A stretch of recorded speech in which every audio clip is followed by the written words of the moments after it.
നമസ്കാരം. കേരളത്തിലെ സുപ്രസിദ്ധ ക്രൈസ്തവ തീർത്ഥാടന കേന്ദ്രങ്ങളിലൊന്നായ കൊച്ചി കണ്ണമാലിയിലെ വിശുദ്ധ ഔസേപ്പിതാവിൻ്റെ 122ാമത് നേർച്ചസദ്യ തിരുനാളിൻ്റെ കാഴ്ചകളാണ് നിങ്ങൾ കാണുന്നത്. മാർച്ച് 19 നടക്കുന്ന ഈ നേർച്ചസദ്യ തിരുനാളിൽ ഏകദേശം 1 ലക്ഷത്തിൽ പരം ആളുകൾ പങ്കെടുക്കുമെന്നാണ് കണക്കുകൾ പറയുന്നത്. രാവിലെ തുടങ്ങുന്ന സദ്യ രാത്രി വൈകോളവും നീണ്ടു നിൽക്കും.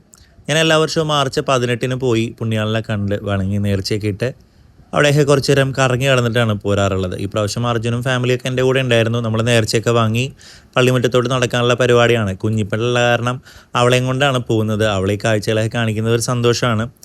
പള്ളിമുറ്റത്തോട്ട് ചെന്നു. അത്യാവശ്യം നല്ല തിരക്കുണ്ടായിരുന്നു. ഈ നാട്ടിനേക്കാളും കൂടുതൽ പുറം നാട്ടിൽ നിന്നുള്ള ആളുകളാണ് വരിക. കുടംപായസമൊക്കെ റെഡിയാക്കി വെച്ചേക്കാണ്. ഭക്തർക്ക് ഇത് വാങ്ങിക്കാവുന്നതാണ്. ഇനി നമുക്കൊരുപാട് പ്രിയപ്പെട്ട ആളുകളെ ഇവിടെ കാണാൻ സാധിക്കും. ഞാൻ നേരത്തെ പറഞ്ഞ പോലെ നമ്മുടെ പ്രദേശവാസികളാണെങ്കിലും നമ്മുടെ സുഹൃത്തുക്കളാണെങ്കിലും അങ്ങനെ ഒരുപാട് ആളുകളെ ഈ കൂട്ടത്തിൽ കാണാൻ പറ്റും.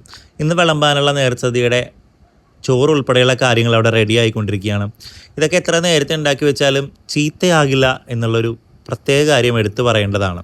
കാരണം ഇതെല്ലാം ഒരു വിശ്വാസത്തിൻ്റെ ഭാഗമാണ് കേട്ടോ. ഈ വീഡിയോ കാണുന്ന എത്ര പേര് കണ്ണമാലി പള്ളി പോയിട്ടുണ്ട്, അല്ലെങ്കിൽ ഇന്നലെ പോയിട്ടുള്ള ആളുകളൊക്കെ ഉണ്ടെങ്കിൽ ഒന്ന് കമൻറ്റ് ചെയ്തേക്കണേ. ഈ ചെയ്യുന്നത് ഓരോരുത്തരുടെ വിശ്വാസമാണ്. അല്ലെങ്കിൽ അവർ വന്നിട്ട് ആ വയ്ക്കുന്ന കറികളാണെങ്കിലും പായസമാണെങ്കിലും അതൊക്കെ ഒന്ന് ഇളക്കാനായിട്ട് സഹായിക്കും. ഞാനും ചെയ്യാറുണ്ട്. ഈ പ്രാവശ്യവും ഞാനും അതിൽ പങ്കാളിയായി. പായസത്തിൻ്റെ പ്രിപ്പറേഷൻസിൽ ഞാനും പങ്കെടുത്തു. കുറച്ച് നേരം ഇളക്കിയിട്ട് ഞാൻ പോന്നു. സ്റ്റേജിൽ അവിടെ എന്തോ കലാപരിപാടി നടക്കുന്നുണ്ടായിരുന്നു. ഒരു അച്ഛൻ പാട്ട് പാടുന്നു. കാര്യത്തിനെ കണ്ടൊന്ന് സംസാരിച്ചിട്ട് പോന്നു. പുറത്തേക്ക് ഇറങ്ങിയപ്പോഴും ഒത്തിരി സുഹൃത്തുക്കളെ കാണാൻ പറ്റി. എല്ലാവരും ഇങ്ങനെ കാണുമ്പോൾ വലിയൊരു സന്തോഷമാണ്. അവിടെ നിന്ന് നേരെ വന്നപ്പോൾ നമ്മുടെ പിള്ളേരിൽ നിന്ന് പ്രാർത്ഥിക്കുകയാണ്. മെഴുകുതിരിയൊക്കെ കത്തിച്ചു അവരുടെ ആവശ്യങ്ങളൊക്കെ പറഞ്ഞുകൊണ്ട് പുറത്തോട്ട് ഇറങ്ങി നമ്മൾ വീട്ടിലോട്ട് കുറച്ച് സാധനങ്ങളൊക്കെ വാങ്ങി തിരിച്ചു പോന്നു.